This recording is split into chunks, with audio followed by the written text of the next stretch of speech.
Well, it's been about an hour and the dough has risen very nicely.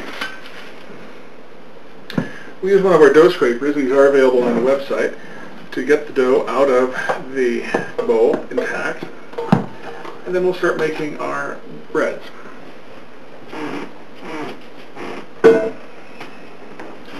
What I'm going to make is 2 small rolls and 2 large loaves of bread.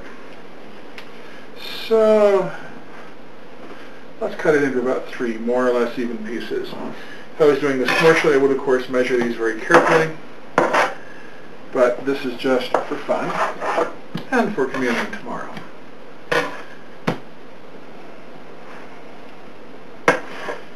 We also sell the dough knife on the web page if you can't find one locally.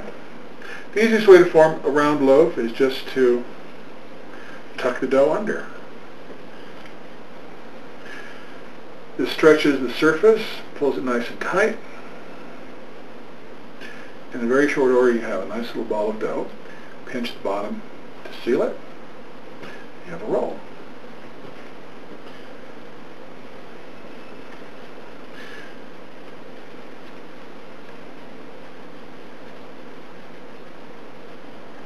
To roll it even tighter, you can roll it around on the tabletop using this edge and this edge of my hand to pull it together.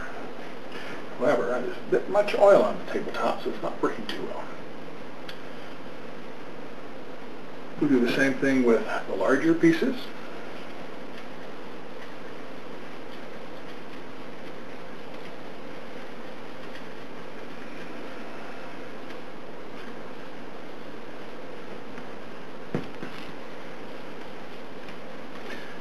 Julia Childs on her webpage calls this forming a gluten cloak. By stretching the gluten over it, it helps hold the dough together.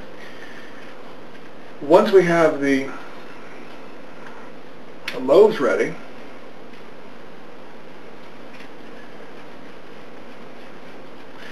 it's time to set them up for the final rise.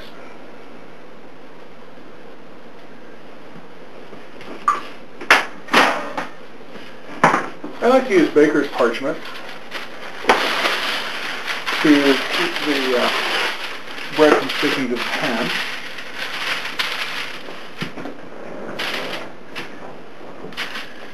And then to protect the dough, I like to cover it with saran wrap. We use the same saran wrap again because I'm cheap. Frugal, perhaps. With most doughs, I cover this with a bit of oil so that it wouldn't stick. However, this is a very oily dough to begin with, so that isn't necessary. At this point, we'll put this back in the oven with the oven light on. It'll rise very nicely. That should do it until we're ready to bake.